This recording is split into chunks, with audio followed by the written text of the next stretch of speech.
أعوذ بالله من الشيطان الرجيم بسم الله الرحمن الرحيم الرحمن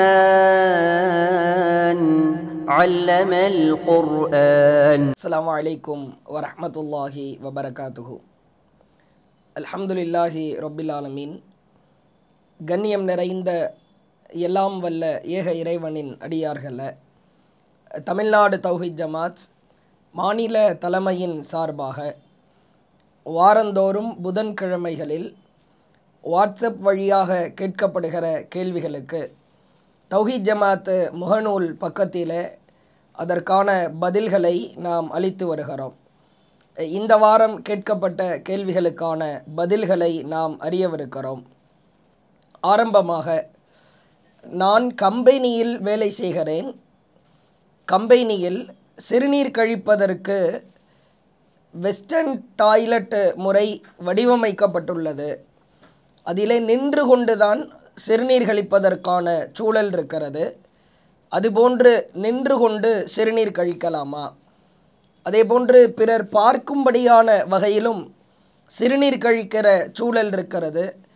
இது மார்க்கத்திலே கூடுமா அப்படின்னு சகோதரர் கேட்குறாங்க. பொதுவாகவே அல்லாஹுவின் தூதரவர்கள் ஒழுக்கத்தில் ஒழுக்கச்சீலராய் திகழ்ந்திருக்கிறார்கள் என்பதை நாம் அவர்களின் வாழ்வியல் வழிகாட்டுதல்களிலிருந்து அறிந்து கொள்ள முடிகிறது. அத்தகைய முஹம்மது நபி ஸல்லல்லாஹு அலைஹி வஸல்லம் அவர்கள் ஒழுக்கம் சார்ந்த பல்வேறு விஷயங்களை நமக்கு கற்றுத்தருகிறார்கள். சிறுநீர் கழிக்கிற பொழுது, மலம் கழிக்கிற பொழுது அதற்கான ஒழுங்குமுறைகள் குறித்தும் அல்லாஹுவின் தூதர் அவர்கள் தெளிவாக விளக்குகிறார்கள். அல்லாஹுவின் தூதர் அவர்களின் முறை எப்படி இருந்தது? அம்மையார் ஆயிஷா அவர்கள் அறிவிக்கிறாங்க, அல்லாஹுவின் தூதர் அவர்கள் சிறுநீர் கழிக்கிற பொழுது உட்கார்ந்த நிலையில்தான் சிறுநீர் கழித்திருக்கிறார்கள். ஒரு இஸ்லாமியன், ஒரு முஸ்லிம் சிறுநீர் கழிக்கிற பொழுது நபிகளாரின் சுன்னாவை, வழிமுறையை பலமாக நாம் பற்றி பிடிக்க வேண்டும்.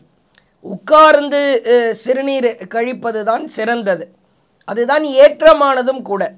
அல்லாஹுவின் தூதர் அவர்கள் வழிகாட்டி தந்த சுன்னாவை மிகச் சரியாய் கடைபிடிப்பதன் அம்சம் உட்கார்ந்த நிலையில், அமர்ந்த நிலையில் சிறுநீர் கழிப்பது தான் என்பதை ஹதீதுகளின் மூலமாக விளங்க முடிகிறது. முஸ்னத் அஹ்மத் என்கிற நபிமொழி தொகுப்பிலே பார்க்கலாம். ஆயிஷா ரலியல்லாஹு அவங்க அறிவிக்கிறாங்க, மன் ஹத்தஸக அன்ன ரசூலல்லாஹி ஸல்லல்லாஹு அலைஹி வஸல்லம் பால காயிமன் பஅதமா உன்சில அலைஹில் ஃபுர்கான். உங்களில் யாராவது உங்களிடம் வந்து திருமறை குர்ஆன், அல்லாஹுவின் வார்த்தை அருளப்பட்டதற்கு பிறகு அல்லாஹுவின் தூதரவர்கள் நின்ற நிலையில் சிறுநீர் கழித்தார்கள் என்று உங்களிடம் யாரேனும் சொன்னால் ஃபலா துஸத்திகுஹு, அவர்களை நீங்கள் நம்ப வேண்டாம், நம்பாதீங்க. திருமறை குர்ஆன் இறக்கி அருளப்பட்டதற்கு பிறகு ரசூல் ஸல்லல்லாஹு அலைஹி வஸல்லம் அவங்க, அல்லாஹ்வுடைய தூதர் அவங்க நின்ற நிலையில்தான் சிறுநீர் கழித்தார்கள் அப்படின்னு உங்ககிட்ட யாராவது சொன்னால் அதை நீங்கள் நம்பக்கூடாது. அப்படி ரசூல்லா செஞ்சது கிடையாது. மபால காயிமன் முந்து உன்சில அலைஹில் ஃபுர்கான். ஆயிஷா அம்மையார் அறிவிக்கிறாங்க, திருக்குர்ஆன் அவர்களுக்கு அருளப்பட்டதிலிருந்து அவர்கள் நின்று கொண்டு சிறுநீர் கழித்ததே கிடையாது. அமர்ந்த நிலையில் உட்கார்ந்தவாறு தான் சிறுநீர் கழிப்பார்கள் என்கிற செய்தியை அம்மையார் ஆயிஷா அவர்கள் தெளிவாக விளக்குறாங்க. அப்போ நம்மால் இயன்ற அளவிற்கு நமக்கு முடியுமாக இருந்தால் அமர்ந்த நிலையில், உட்கார்ந்த நிலையில் சிறுநீர் கழிப்பதைத்தான் அல்லாஹுவின் தூதர் அவர்கள் அழகான வழிமுறையாய் நமக்கு கற்றுத்தந்திருக்கிறார்கள். என்றாலும் கூட சில நேரங்களில் நிர்பந்தமான சூழல் என்று உண்டு. வயதான சூழலோ அல்லது உட்கார முடியாத சூழலோ, கால்களில் பாதிப்பு ஏற்பட்டிருக்கிற சூழலோ, அல்லது இது போன்ற வெஸ்டர்ன் முறையில் டாய்லெட்டுகளை சந்திக்க நேரிடுகிற சூழலோ ஏற்பட்டால் நாம் நின்று கொண்டு, அந்த தருணத்தில் மட்டும் நின்று கொண்டு சிறுநீர் கழித்து கொள்ளலாம் என்பதற்கும், நிர்பந்தமான சூழலில், இயலாத சூழலில் நின்று கொண்டு சிறுநீர் கழித்து கொள்ளலாம் என்பதற்கு அல்லாஹுவின் தூதர் அவர்கள் ஒரு அனுமதியை நமக்கு வழங்குகிறார்கள். இது ஒரு ரசூல் ஸல்லல்லாஹு அலைஹி வஸல்லம் அவங்க அனுமதி வழங்கிய செய்திகளிலிருந்து பார்க்கலாம். அல்லாஹுவின் தூதர் அவர்கள் சில நேரங்களில் அந்த இடத்தின் சூழலை கவனித்து, அந்த இடத்தினுடைய நிலையை கவனித்து நின்றவாறு சிறுநீர் கழித்துள்ளார்கள் என்கிற செய்தியை நம்மால் பார்க்க முடிகிறது. சஹீஹ் புகாரியில் 224வது செய்தியாக பார்க்கலாம். அத்தன் நபியு ஸல்லல்லாஹு அலைஹி வஸல்லம் அல்லாஹுவின் தூதர் அவர்கள் சுபாத்தத்த கௌம் ஒரு குப்பை கூழங்கள் போடுகிற ஒரு மேடான பகுதிக்கு வந்தார்கள். ரொம்ப குப்பை கூலமாக இருக்குது, இடமே ஒரு அசுத்தமான சூழல் நிறைந்த அந்த குப்பைகள் போடுகிற ஒரு இடமாய் இருக்கிறது. அந்த இடத்திலே வந்து ஃபபால காயிமன் நின்றவாறு சிறுநீர் கழித்தார்கள். சும்மதா பிமாயின் ஃபஜிஅத்துஹு பிமாயின் ஃபத்தவல்லா, பிறகு தண்ணீரை கொண்டு வர சொன்னாங்க. சுத்தம் செய்து விட்டால் ரசூல் ஸல்லல்லாஹு அலைஹி வஸல்லம் ஒளி செஞ்சாங்க அப்படின்ற செய்தியை சஹீஹ் புகாரியிலே பார்க்கிறோம்.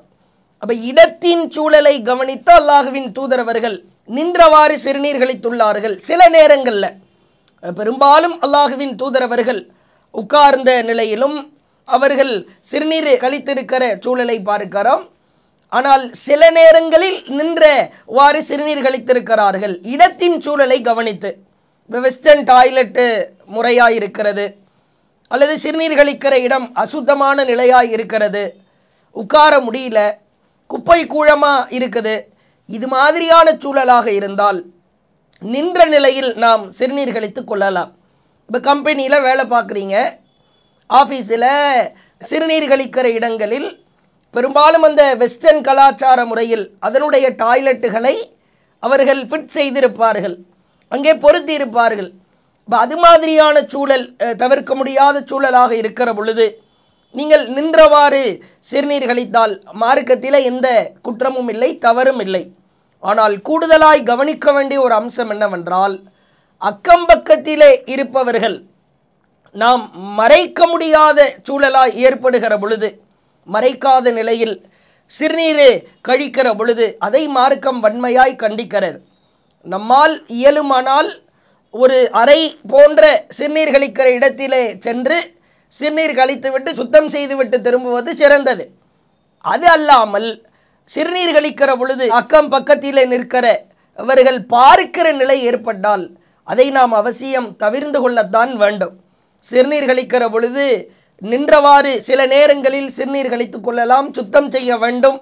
அக்கம்பக்கத்திலே இருப்பவர்கள் பார்த்து விடாத அளவிற்கு நம்முடைய சிறுநீர் கழிக்கிற முறையை நாம் அமைத்து கொள்ள வேண்டும்.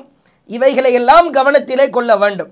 அல்லாஹுவின் தூதரவர்கள் ஒரு சமயம் நடந்து வந்து கொண்டிருக்கிறார்கள். கபரு அடக்கம் செய்யப்பட்ட இடத்திலே நடந்து வந்து கொண்டிருக்கிறார்கள். ரசூல்லா ஒரு 2 கபரை பார்க்குறாங்க. இன்னஹுமா லைவ் அதிபானி, இந்த 2 கபர்களில் உள்ளவர்களும் வேதனை செய்யப்படுகிறார்கள். ஒமாயு அதிபானி ஃபி கபீர், இந்த 2 கபரில் அடக்கம் செய்யப்பட்டிருக்கிறவங்க பெரும்பாவம் செஞ்சதுனால, பெரிய பெரிய பாவங்களில் ஈடுபட்டதுனாலலாம் வேதனை செய்யப்படலை. அம்மா அஹதுஹுமா, ஒரு சர்வசாதாரணம் என்று எதை நாம் கருதி கொள்ளுகிறோமோ நினைக்கிறோமோ அதற்காகத்தான் கடுமையாய் வேதனை செய்யப்படுகிறார்கள். அவ்விருவரில் ஒருவர் ஃபகான லா எஸ்ததிரு மினல் பவுல், சிறுநீர் கழிக்கிற பொழுது மறைக்காமல் இருந்தார். சிறுநீர் கழிக்கிற பொழுது இஷ்டத்திற்கு சகட்டு மேனிக்கு பிறர் பார்க்கிற வகையில் சூழலை ஏற்படுத்தி கொண்டு சிறுநீர் கழித்து விடக்கூடாது. கம்பெனிகளாக இருந்தாலும் அந்த குறிப்பிட்ட நேரங்களில் சிறுநீர் கழிப்பதற்கான நேரத்தில் பல பேர் குழுமி இருக்கிற சமயத்தில் நாம் மறைத்திருக்க முடியுமானால் கண்டிப்பாய் நாம் மறைத்திருந்து தான் சிறுநீர் கழிக்க வேண்டும். சொல்லிவிட்டு அல்லாஹுவின் தூதர் அவர்கள் சொன்னார்கள், சிறுநீர் கழிக்கிற பொழுது மறைக்காமல் இருந்த காரணத்தினால் இவர் கடுமையாய் வேதனை செய்யப்படுகிறார். இப்போ இந்த சூழலை எல்லாம் கவனிக்கணும். பொதுவாக பெரிய பெரிய கம்பெனிகளில் தனியாக அதற்கென்று மலம் ஜலம் கழிப்பதற்கென்று அறை இருக்கும். அங்கு சென்று மறைந்திருந்து சிறுநீர் கழித்துவிட்டு சுத்தம் செய்துவிட்டு பொறுமையாய் நாம் வருவதை நாம் முயற்சிக்க வேண்டும், அதற்கு முக்கியத்துவம் கொடுக்க வேண்டும். அப்போ உட்கார்ந்த நிலையில் அமர்ந்த நிலையில்தான் அல்லாஹுவின் தூதர் சிறுநீர் கழித்திருக்கிறார்கள். அதுதான் சிறந்தது, அதுதான் நபிகளாரின் வழிமுறை. அதை சுன்னா, அதை கடைபிடிக்க வேண்டும். சில நேரங்களில், நிர்பந்தமான நேரங்களில் நின்றவாறு சிறுநீர் கழித்து கொள்ளலாம். அதற்கு அல்லாஹ்வுடைய தூதர் அனுமதிக்கிறாங்க. எந்த ஒரு சூழலிலும் பிறர் பார்க்கிற வகையில் மறைக்காமல் சிறுநீர் கழித்தால் கபரிலே, மண்ணறையிலே கடுமையாய் வேதனை செய்யப்படும் என்பதை அல்லாஹ்வுடைய தூதர் வலியுறுத்தி கூறுகிறார்கள். இந்த சட்டங்களை எல்லாம் கவனித்து நம்முடைய வழிமுறைகளை நாம் சரியாய் அமைத்து கொள்ள வேண்டும் என்பதை இந்த கேள்விக்கு பதிலாய் சொல்லிக் கொள்கிறோம். அடுத்ததாக கலிடை குறிச்சியிலிருந்து ஷேக் என்கிற சகோதரர் கேட்கிறார், அல்லாஹுவின் தூதர் ஸல்லல்லாஹு அலைஹி வஸல்லம் அவர்கள் தனது போர்க்கவசத்தை ஒரு யூதனிடம் அடைமானம் வைத்து கடன் பெற்றிருந்தார்கள். அப்போ கடன் கொடுத்த யூதர் லாப நோக்கம் இல்லாமலா பணம் கொடுத்திருப்பார்? அவருக்கு ஏதாவது லாபம் இருக்கும் தானே? அந்த மாதிரி இப்பொழுது வங்கியில் முக்கிய தேவைக்கு கடன் பெறுவது இதன் அடிப்படையில் சரியா அப்படின்னு கேட்குறாங்க. ரசூல் ஸல்லல்லாஹு அலைஹி வஸல்லம் அவர்கள், அல்லாஹுவின் தூதர் அவர்கள், ஒரு உணவு தேவைக்காக, தனக்கான ஒரு பொருள் தேவைக்காக ஒரு யூதன்ட்ட போர்க்கவசத்தை அடைமானம் வைத்து தன்னுடைய தேவையை நிறைவேற்றிக் கொள்கிறார்கள். அப்போ சகோதரர் என்ன கேட்குறாங்கன்னா, யூதர்கள்னாலே வட்டியிலே மூழ்கி இருப்பவர்கள், வட்டிக்கு சாட்சியாக இருப்பவங்க, வட்டியை வாங்குறவங்க, கொடுக்குறவங்க, அது மாதிரியான ஒரு குரூர சிந்தனை கொண்டவர்கள் தான். இப்போ யூதன்ட்ட நபிகளார் போர்க்கவசத்தை அடைமானம் வைக்கிறாங்க. அவன் அதற்காக ஏதோ ஒன்றை கொடுக்கிறான். பிறகு அவன் லாப நோக்கம் இல்லாமலா இதை செய்திருப்பான் அப்படின்ற மாதிரி கேட்குறாங்க. இப்போ இன்றைக்கி வங்கியில் அவசிய தேவைக்காக, முக்கிய தேவைக்காக நாம் கடன் பெற்றால் என்ன? யூதனும் எப்படியும் வட்டி வாங்குறவனாக தானே இருந்திருப்பான், வட்டி கொடுத்துருப்பான் தானே, அவனுக்கு இதில் என்ன லாபம் இருக்குது அப்படின்னு கேட்குறாங்க. பொதுவாகவே அல்லாஹுவின் தூதரவர்கள் வட்டி வாங்கக்கூடியவர்களை, வட்டி கொடுப்பவர்களை, அதற்காக சாட்சி கையெழுத்து, அதற்கு ஆதரவு கொடுப்பவர்களை முழுமையாக சபிக்கிறார்கள். அல்லாஹுவின் ஒட்டுமொத்த லஅனத், சாபம் உண்டாவதாக என்று அல்லாஹ்வுடைய தூதர் வன்மையாக கண்டிக்கிறாங்க. இப்போ ரசூல் ஸல்லல்லாஹு அலைஹி வஸல்லம் அவங்க ஒரு யூதன்ட்ட போர்க்கவசத்தை அடைமானம் வைத்ததன் பின்னணியில் ஹதீஸே நமக்கு தெளிவுபடுத்துகிறது. இப்போ இதில் யூதனுக்கு என்ன லாபம் இருக்குது? அவன் அடைமான பொருளை வாங்கி கொண்டு அந்த பொருளை பாதுகாத்து கொண்டிருக்கிறான். ரசூல்லாவுக்கு ஹெல்ப்பும் பண்ணிட்டான். ரசூல்லாவுக்கு ஹெல்ப் பண்ணுற அளவுக்கு யூதன் பெரிய ஆளும் கிடையாது, பெரிய மனசும் கிடையாது. இல்லை, யூதனுக்கு என்ன லாபம்? இதில் ஒரு நபித்தோழர், பெரிய பணக்கார நபித்தோழர்கள் இருக்கிற பொழுது அவங்கள்ட்ட ரசூல்லா கடனாக கேட்டால் அள்ளி கொடுக்கறதுக்கு அவ்வளோ பேர் இருக்கிறாங்க. அப்போ அவர்களை எல்லாம் விட்டு யூதன்ட்ட போய் நபிகளார் ஒரு உதவியை கேட்பதன் பின்னணியில் என்ன இருக்கிறது அப்படின்னு கேட்குறாங்க. பொதுவாக யூதர்களை பொறுத்த வரைக்கும் வியாபாரத்தில் இருந்தார்கள், வியாபாரம் செய்பவர்களாக இருந்தாங்க, கொடுக்கல் வாங்கலில் ஈடுபடுபவர்களாக இருந்தாங்க. இந்த செய்தியே நமக்கு தெளிவுபடுத்துகிறது. யூதனுக்கு என்ன லாபம் அப்படின்னா, அவன் செய்த வியாபாரம் தான் லாபம். அவன் வியாபாரத்தில் வைத்த அந்த லாபம் பெறுதல் என்பதை அவன் அதில் இருக்கிற ஒரு ப்ளஸ்ஸாக, பாசிட்டிவாக அவன் பெற்றுக்கொள்கிறான். சஹி புகாரியிலே பார்க்கலாம், 2068வது செய்தியில் ஆயிஷா ரலியல்லாஹு அவங்க அறிவிக்கிறாங்க, அண்ணன் நபியே ஸல்லல்லாஹு அலைஹி வஸல்லம், அல்லாஹுவின் தூதர் அவர்கள், இஷ்தரா தஆமன் மின் யஹூதியின், ஒரு யூதனிடம் குறிப்பிட்ட தவணையில் திருப்பி தர்றதா சொல்லி உணவுப் பொருளை வாங்கினாங்க. இஷ்தரா, நீ உணவுப் பொருளை தா, குறிப்பிட்ட தவணைக்கு பிறகு அந்த உணவுப் பொருளுக்கான தொகை என்னவோ, எவ்வளோ தீனாரோ எவ்வளோ திர்ஹமோ அதை நான் திருப்பி கொடுத்துட்றேன். இப்போ தான் ரசூல்லா என்ன பண்ணுறாங்க, இல்லா அஜலின், கொஞ்சம் குறிப்பிட்ட தவணைக்கு பிறகு நான் திருப்பி தந்துடுறேன். வரஹனஹு திர்அன் மின் ஹதீத், தன்னுடைய இரும்பு போர்க்கவசத்தை அதற்கு அடமானமாக கொடுத்தாங்க. இந்த பொருளை வைத்துக்கோ, எனக்கு உணவுப் பொருளை கொடு, நீ வியாபாரம் செய்கிற, விற்பனை செய்கிற அந்த உணவுப் பொருளை கொடு, குறிப்பிட்ட தவணைக்கு பிறகு நான் இந்த உணவுப் பொருளுக்கான பொருளாதாரம் என்னவோ அதை நான் திருப்பி கொடுத்துட்றேன். அது வரைக்கும் இந்த போர்க்கவசத்தை அடமானமாக வச்சுக்கோ அப்படின்னு கொடுத்ததா சஹீஹ் புகாரியில் இருக்கிறது. இதில் அவனுக்கு என்ன லாப நோக்கம்? வியாபாரம் தான் லாப நோக்கம். விற்பவன் நஷ்டத்திற்கு விற்பானா? ஒரு பொருளை விற்கிறான், எவ்வளவிற்கு வாங்குகிறானோ அதிலிருந்து ஒரு லாபத்தொகை என்று வைத்து தான் கொடுப்பான். அந்த லாபத்தொகை தான் அவனுக்கு வியாபாரம். 400 ரூபாய்க்கு ஒரு பொருளை வாங்குறாரு, 100 ரூபாய்க்கு ஒரு பொருளை வாங்குறாரு, 200 ரூபாய்க்கு விற்கிறான், 100 ரூபா லாபம்.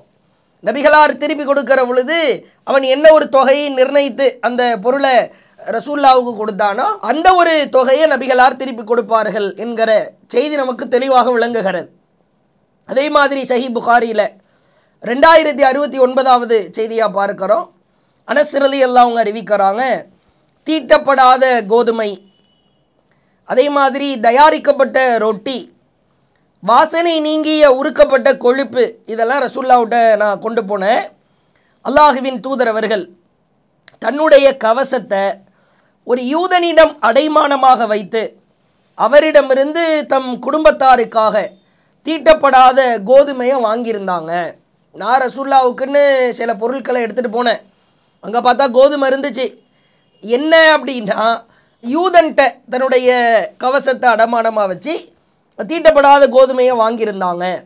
சொல்லிவிட்டு அனஸ் ரலியல்லாஹு அவங்களே சொல்கிறாங்க, முஹம்மதின் குடும்பத்தார் தீட்டிய கோதுமையில் ஒரு சாவு, பிற தானியத்தில் ஒரு சாவு கூட இருந்ததில்லை. அந்த நேரத்தில் ரசூல்லாவுக்கு கிட்டத்தட்ட ஒரு 9 மனைவியர்கள் இருந்தார்கள்.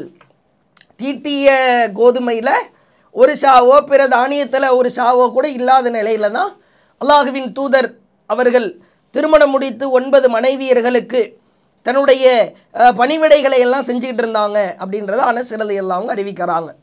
அப்போ யூதன் அவன் பெரிய ஒரு பரந்த மனப்பான்மையோடு இவர் முஹம்மது, அதனால் இவருக்கு நாம் இந்த பொருளை கொடுப்போம் என்கிற சிந்தனையிலலாம் அவன் கொடுக்கல. இஷ்டரா தாமன், எனக்கு உணவு வேண்டும், எனக்கு தானியம் வேண்டும், எனக்கு கோதுமை வேண்டும், நான் ஒரு குறிப்பிட்ட தவணைக்கு பிறகு அந்த கோதுமைக்கான பொருளாதாரத்தை திருப்பி கொடுத்துருவேன், அதுக்கு பகரமாக நான் திருப்பி தர வரைக்கும் இந்த இரும்பு போர்க்கவசத்தை நீ வைத்துக்கொள் என்கிற டீலிங் தானே ஒழிய இதில் யூதன் வட்டிக்கு கொடுத்தான் என்பது கடுகளவு கூட கிடையாது. அவன் வியாபாரம் செய்கிறான். அவன் வியாபாரம் செஞ்சது அவனுக்கான லாப நோக்கம், அவனுக்கான அந்த ப்ராஃபிட்டை அதிலே அவன் எடுத்துக்கொள்வான். இன்னைக்கு வங்கியிலே செலுத்தப்படுகிற கடனோ, வங்கியிலே வாங்குகிற கடனோ, அல்லது நகையை கொண்டு போய் அடகு வைத்து அடைமானம் வைத்து ஒரு பொருளை வைத்து ஒரு வீட்டை வைத்து அல்லது பயன்படுத்துகிற ஒரு பொருளை ஒப்படைத்து விட்டு நாம் வாங்குகிற அடகு என்பது இதில் அடங்குமா? இது பச்சையாய் தெரியும் வட்டி தான். வங்கிகள் நடத்தப்படுகிற அத்துணை வங்கிகளிலும் ஒரு பொருளை நீங்கள் உள்ளே வைத்து எனக்கு பணம் வேண்டும் என்று கேட்டாலே அதற்காக சதவிகித வட்டிகள் போடப்படும். அந்த பொருளை மீட்ட முடியலைன்னா அந்த பொருள் உள்ளே போயிடும், மீண்டும் விடமாட்டார்கள். நாம் கட்ட வேண்டிய தொகை எவ்வளவோ அதற்காக ஜப்தி செய்வதற்காக வருவார்கள், வீடு தேடி வருவாங்க, அந்த வட்டியை செலுத்தியே ஆகணும். அப்போ இந்த இரத்தத்தை உறிஞ்சுகிற வட்டியை நபிகளார் அடைமானம் வைத்ததோடு ஒப்பிடுவதற்கு கடுகளவிற்கு கூட முகாந்தரம் கிடையாது. இது வேறு அது வேறு. இது பச்சையாய் மிக தெளிவாய் வட்டி தான். அல்லாஹ் திருமறை குர்ஆனிலே சொல்கிறான், வட்டியை யம்ஹக்குல்லாஹு ரிபா, வட்டியை அல்லாஹ் அழிக்கிறான். நகையை அடகு வைப்பதா, ஒரு பொருளை அடகு வைத்து பணத்தை கடனாய் பெறுவதா, எப்படியாவது நகையை மீட்டிடலாம், அந்த பொருளை மீட்டிவிடலாம் என்கிற சிந்தனையில் யார் வங்கியிலே போய் கடன் வாங்குகிறாரோ நிச்சயமாய் வட்டியை அல்லாஹ் அழிக்கிறான். அப்போ அவசிய தேவைக்காகவோ முக்கியமான நேரத்திலோ நிர்பந்தமான சூழலிலோ நாம் வங்கிக்கு சென்று ஒரு பொருளை நான் அடகு வைத்து நான் கடனாய் பெறுகிறேன், இதற்கு இந்த செய்தி அனுமதி என்றெல்லாம் நாம் எடுத்துக்கொள்ளக்கூடாது. நபிகளார் அடைமானம் வைத்தது வேறு. அவங்க மீட்டாமலேயே மௌத்தும் ஆயிட்டாங்க. அந்த அவர்கள் எவ்வளவு பொருளாதாரத்துக்கு வாங்கினாங்களோ அதுக்கு அந்த போர் கவசத்தை அவன் யூதன் எடுத்துக்கொண்டான், அவ்வளவுதான். பிறகு அவனுக்கு வியாபார நோக்கமும் இருக்கிறது. அவன் பிஸ்னஸ் செய்கிறான், அவன் வியாபாரம். இங்கே பேங்க் நடத்துகிறவங்க வியாபாரமாக பண்ணுறாங்க, பச்சையாக பக்காவாக தெளிவாக இவர்கள் வட்டிக்காகத்தான் அந்த காரியத்தை தொடங்கியிருக்கிறார்கள் என்பதையெல்லாம் தெளிவாய் உணர்ந்து கொள்ள முடிகிறது. நபிகளார் யூதனிடத்தில் போர்க்கவசத்தை அடைமானம் வைத்து பொருளை வாங்கியது வேறு, இன்றைக்கு நடத்தப்படுகிற சாபத்திற்குரிய சாபத்தை பெற்று தருகிற வங்கியிலே கொடுக்கப்படுகிற வட்டி என்பது வேறு.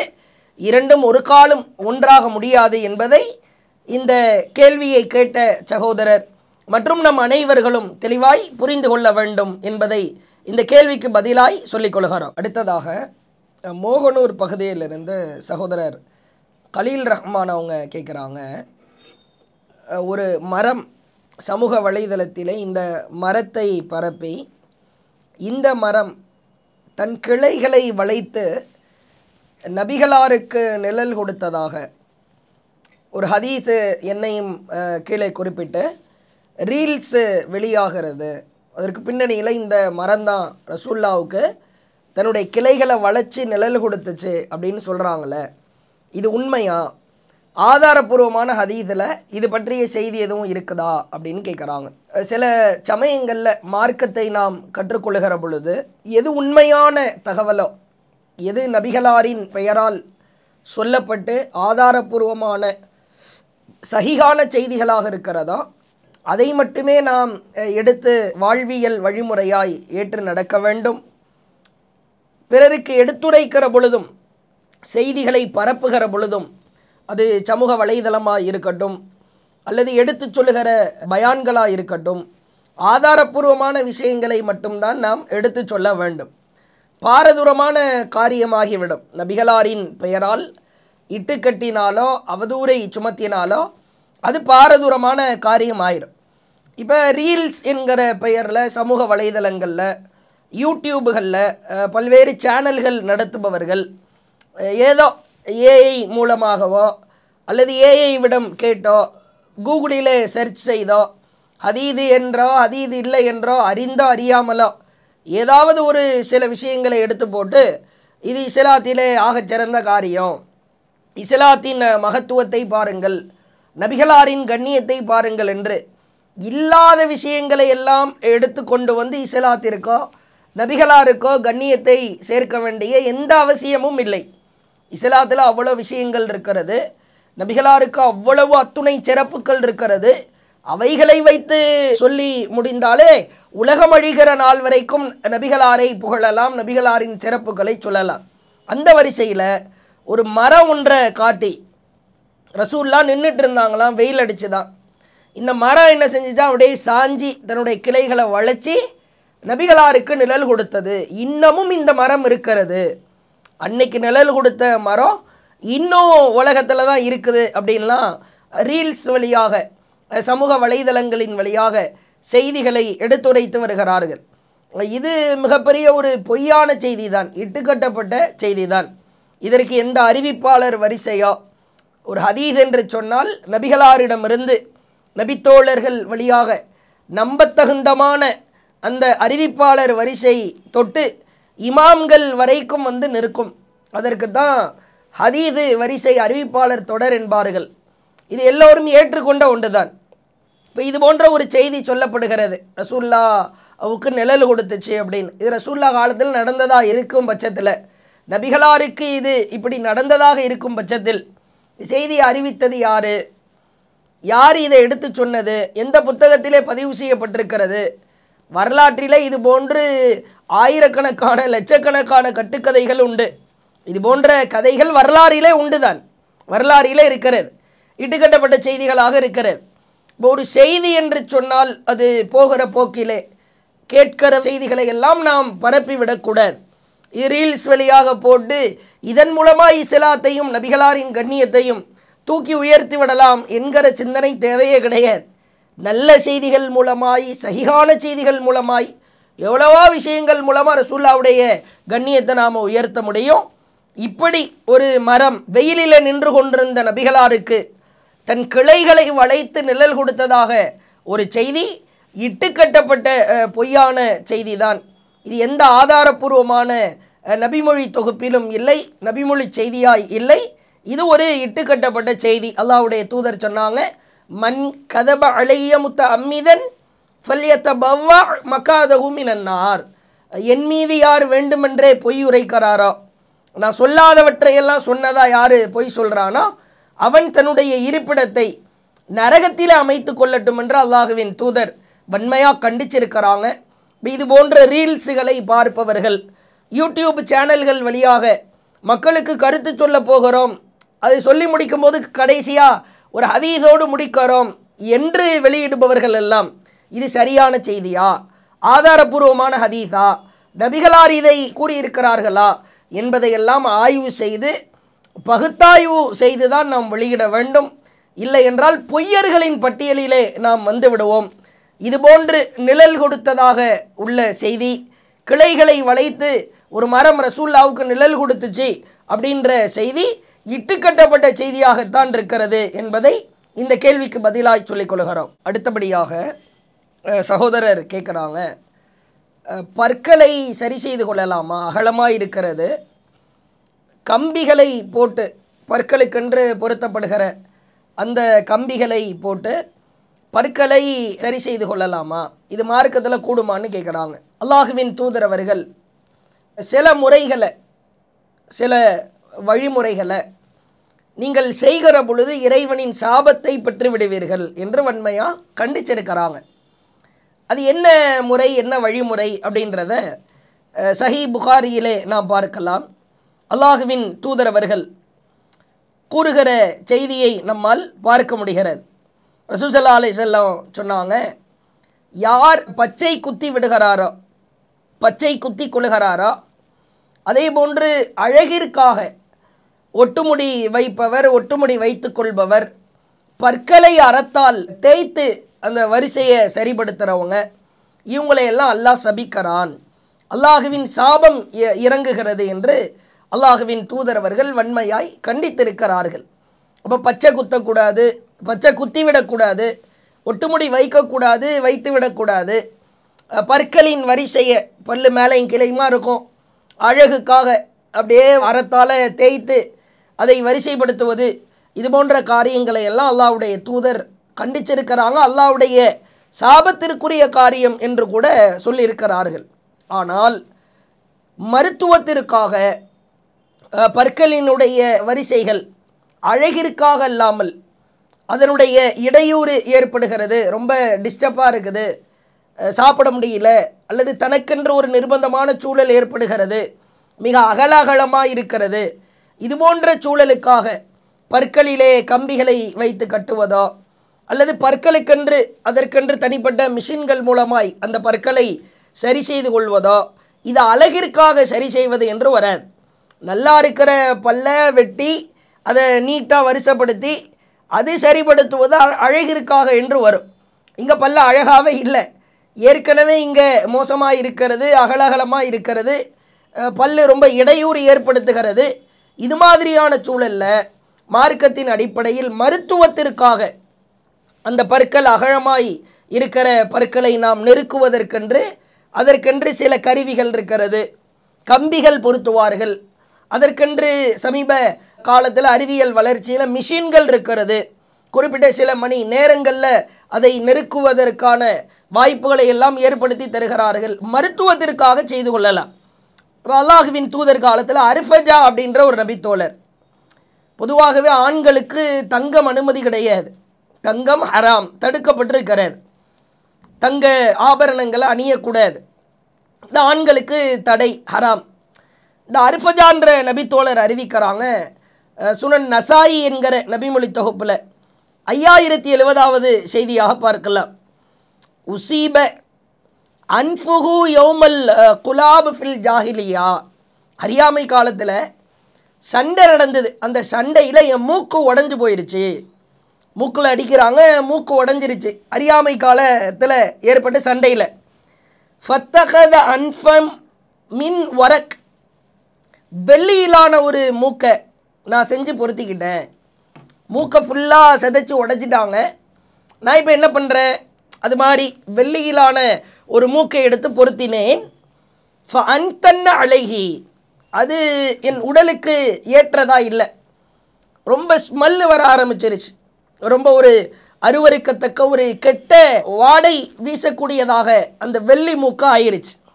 அமரகுன் நபி ஸல்லல்லாஹு அலைஹி வஸல்லம் ரசூலுல்லாஹ்வுக்கு இந்த செய்தியை போய் சொன்னால் அவங்க கட்டளையிட்டாங்க, ஐயத்தஹித அம்ஃபம் மின் தஹப், தங்கத்திலான ஒரு மூக்கை நீ செஞ்சு பொருத்திக்கோ. அல்லாஹுவின் தூதர் அவர்கள் இதை எனக்கு கட்டளையிட்டாங்கன்னு அர்ஃபஜா பின் அஸாது ரலியல்லாஹு அவங்க அறிவிக்கிறாங்க. ஆதாரபூர்வமான செய்தியிலே பார்க்கிறோம். அப்போ வெள்ளி மனித உடலுக்கு ஏற்புடையதா ஏற்றதா இருக்காது. அது வைத்ததற்கு பிறகு அது கொஞ்சம் அருவருக்கத்தக்க ஸ்மெல்ல வீசுது. அந்த பொருட்களாகவே மாறிவிடுகிற பொழுது இப்போ தங்க மூக்கை நீ பொருத்திக்கொள் என்று அல்லாஹ்வுடைய தூதர் கட்டளையிட்டாங்க, அனுமதி கொடுத்தார்கள் என்கிற செய்தியை பார்க்கிறோம். இப்போ மருத்துவத்திற்காக தங்க மூக்கையே வைத்து கொள்ளலாம் என்று ஒரு ஆண் நபி தோழருக்கு ரசூலுல்லாஹ் அனுமதிச்சிருக்கிறாங்க. இப்போ மருத்துவத்திற்காக இடைவெளியாக இருக்கிற அல்லது முன்பின் மேலும் கீழுமாக இருக்கிற அல்லது இடையூறை ஏற்படுத்துகிற டிஸ்டர்பாக இருக்குது, சாப்பிட முடியல, பற்கள் ரொம்ப வலியாக இருக்கிறது, பெயினாக இருக்கிறது என்பதற்காக மருத்துவத்திற்காக பற்களை ஒருவர் சரி செய்து கொண்டாலோ, அதற்கென்று கிளிப்புகளை போட்டுக்கொண்டாலோ, அந்த அகல வரிசையை நெருக்கிப்படுத்தி அந்த ஈர்களுக்கும் பற்களுக்கும் சுகமளித்தாலோ தாராளமாய் அது மார்க்கத்தில் அனுமதிக்கப்பட்டது தான். இந்த மாதிரி மருத்துவத்திற்காக பற்களை அகலமாயிருக்கிற பற்களை நெருக்கிக் கொள்வதில் எந்த குற்றமும் இல்லை. இதை இஸ்லாம் அனுமதிக்கிறது என்பதை இந்த கேள்விக்கு பதிலாய் சொல்லிக்கொள்கிறோம். அடுத்ததாக சகோதரர் கேட்குறாங்க, அகீகா குழந்தை பிறந்த 7வது நாள் கொடுக்க தவறினால் பிறகு கொடுக்கலாமா, மார்க்கத்தில் அனுமதி இருக்குதான்னு கேட்குறாங்க. ஒரு குழந்தை பிறக்கிற பொழுது ஆண் குழந்தையாக இருந்தால் 2 ஆடுகளும், பெண் குழந்தையாக இருந்தால் 1 ஆடும், ஆண் குழந்தையாக இருக்கிற பொழுது 2 ஆடு கொடுக்கறதுக்கு சக்தி இல்லைன்னா அவர்களுக்கும் 1 ஆடும் கொடுத்து கொள்ளலாம். ஆண் குழந்தையாக இருந்தால் 2 ஆடும், பெண் குழந்தையாக இருந்தால் 1 ஆடும்.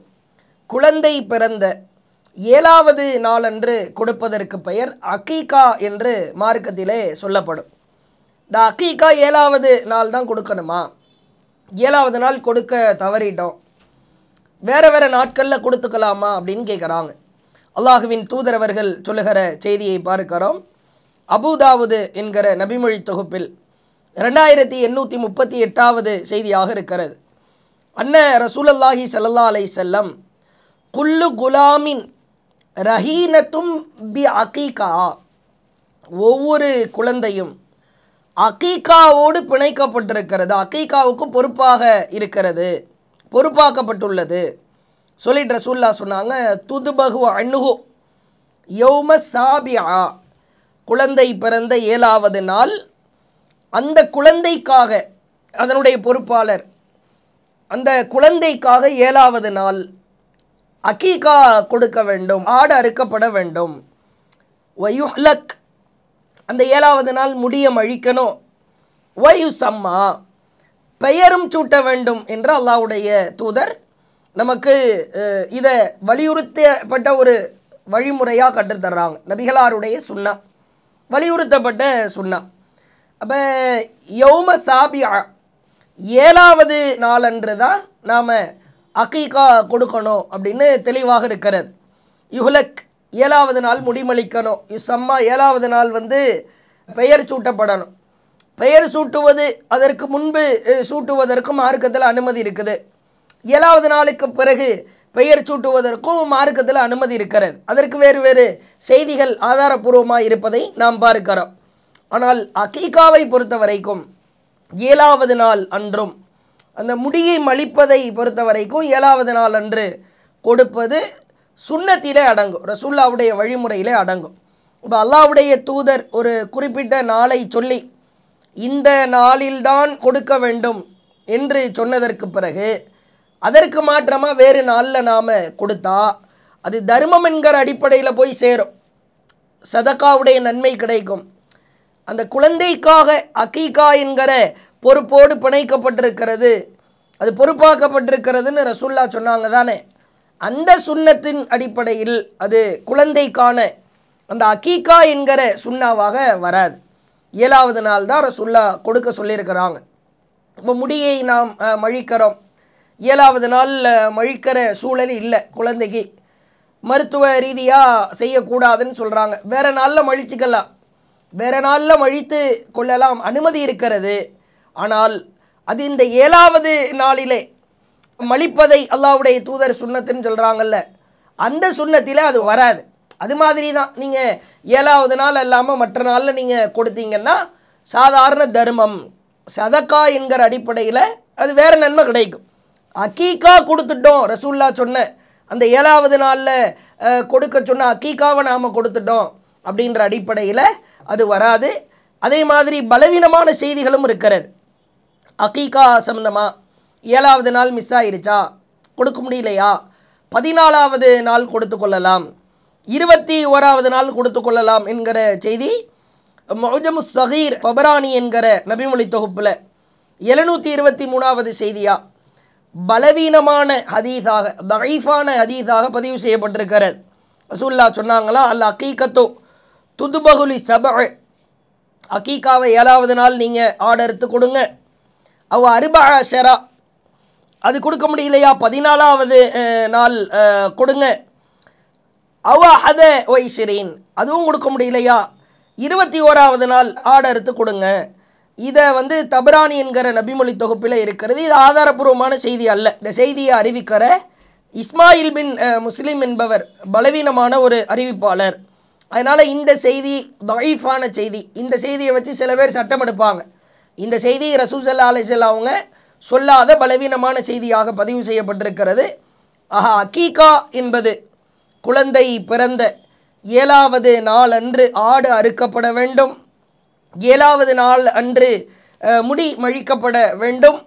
பெயர் சூட்டுவது முன்பின் இருந்தால் அது பிரச்சனை இல்லை, அதற்கு வேறு ஆதாரங்கள் இருக்கிறது. அகீகாவை பொறுத்த வரைக்கும் 7வது நாள் தான் கொடுக்க வேண்டும்.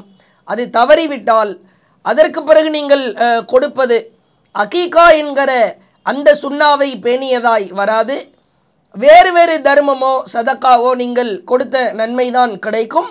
அகீகா என்பது வலியுறுத்தப்பட்ட சுன்னத்து. இந்த வழிமுறையை சரியாய் கடைபிடித்து குழந்தையை யார் பெற்றெடுக்கிறார்களோ, ஆண் குழந்தையாக இருந்தால் 2 ஆடு, பெண் குழந்தையாக இருந்தால் 1 ஆடு அகீகா கொடுக்கணும்.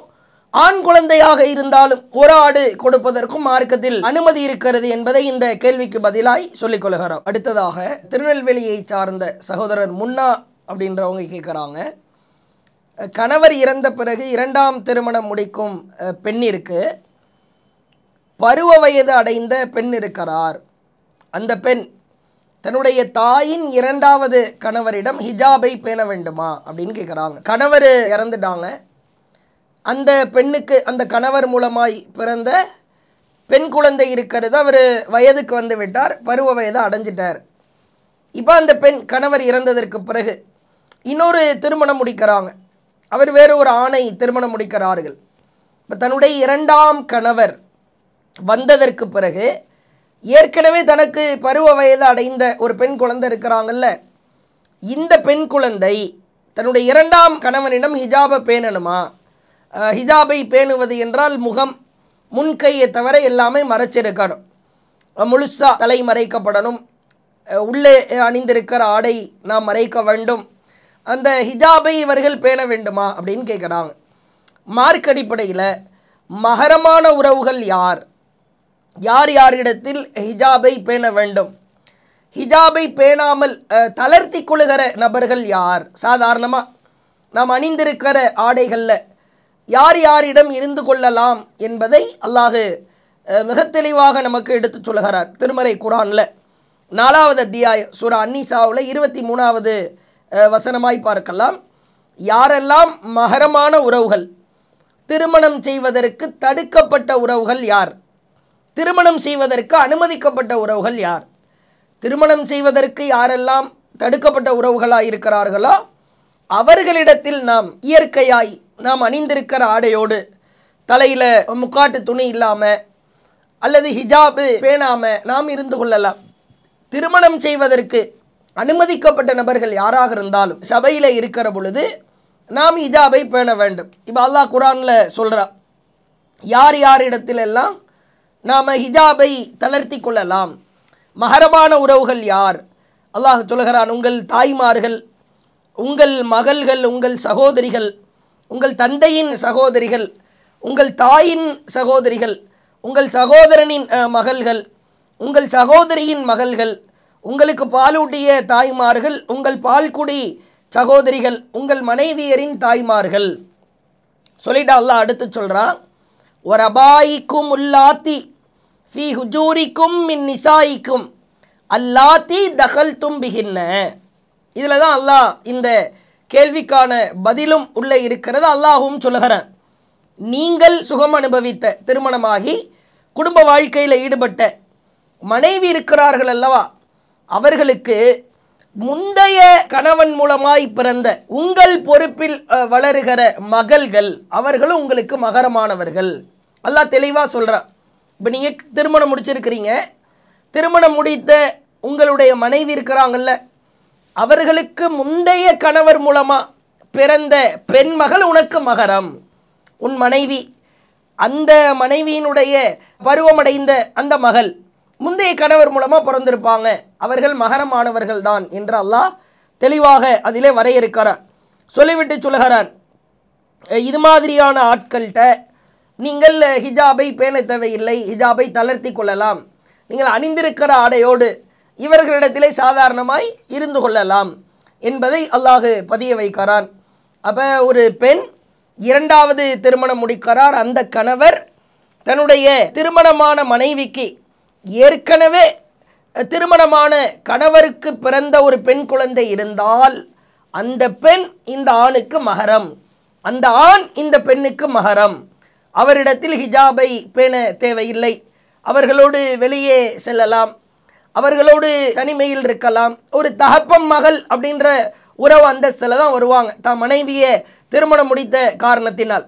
இந்த அடிப்படையில் இரண்டாம் கணவராய் நீங்கள் திருமணம் முடிக்கிற அந்த கணவருக்கு ஏற்கனவே உங்களுக்கு திருமணமாகி பருவமடைந்த பெண் குழந்தை இருக்கிறார் அல்லவா, அவர் மகரமான உறவாகத்தான் இருப்பார். அவரிடத்தில் இந்த பெண் ஹிஜாபை பேண வேண்டிய அவசியம் இல்லை என்பதை அல்லாஹ் திருக்குரானிலே சொல்கிறான்.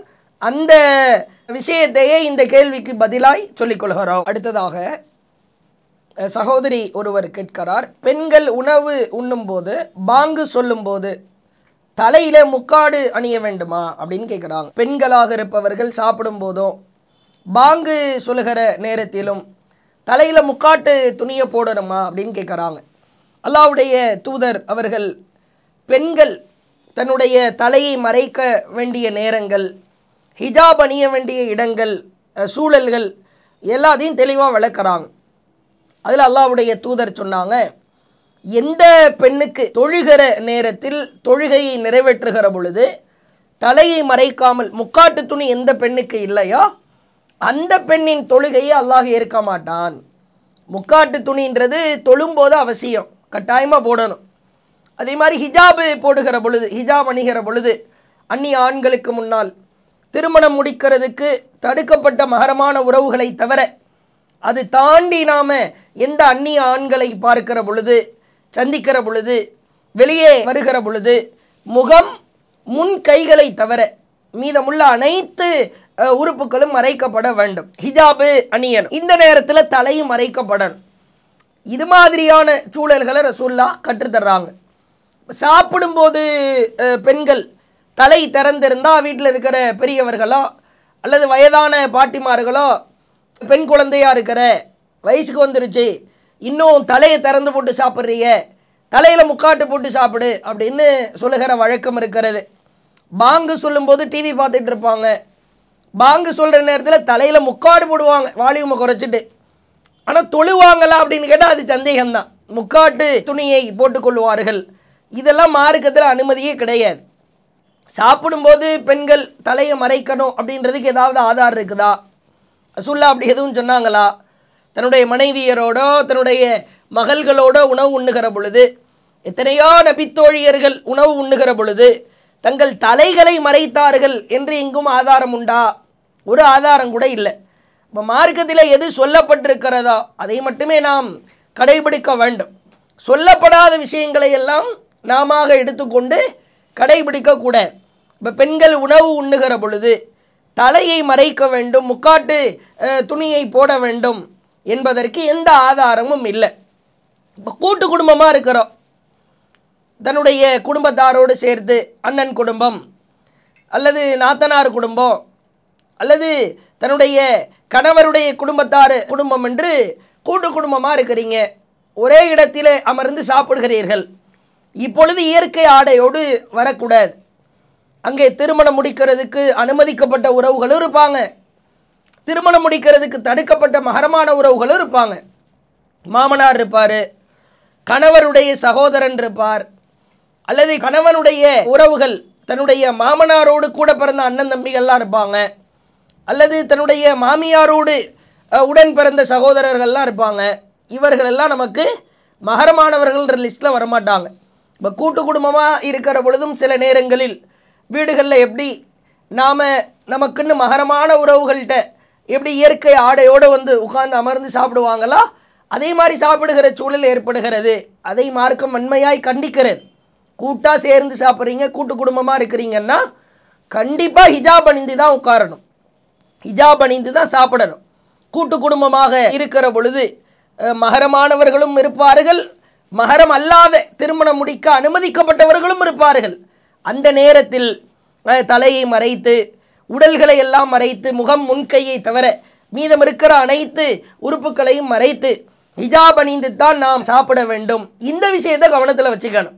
மகரமான உறவு தான் இருக்கிறாங்க, வீட்டில் வந்து வேற யாருமே இல்லை, திருமணம் முடிக்கிறதுக்கு தடுக்கப்பட்ட உறவுகள் இருக்கிறாங்க, இவங்க முன்னாடி தலையை மறைக்க தேவையில்லை, அதே போன்று ஹிஜாப் அணிய தேவையில்லை. மகரம் இல்லாத திருமணம் முடிப்பதற்கு அனுமதிக்கப்பட்ட உறவுகளாக இருந்தாலோ கூட்டு குடும்பங்களாக இருந்தாலோ கண்டிப்பாக தலை மறைக்கப்பட வேண்டும். ஹிஜாப் அணிந்து தான் நாம் உணவு உட்கொள்கிற பொழுது அந்த சபையிலே அமர்ந்திருக்க வேண்டும் என்பதை இந்த கேள்விக்கு பதிலாக சொல்லிக் கொள்கிறோம். அஸ்ஸலாமு அலைக்கும் வரஹ்மத்துல்லாஹி வபரகாத்துஹு. அல்லாஹு அக்பர், அல்லாஹு அக்பர்.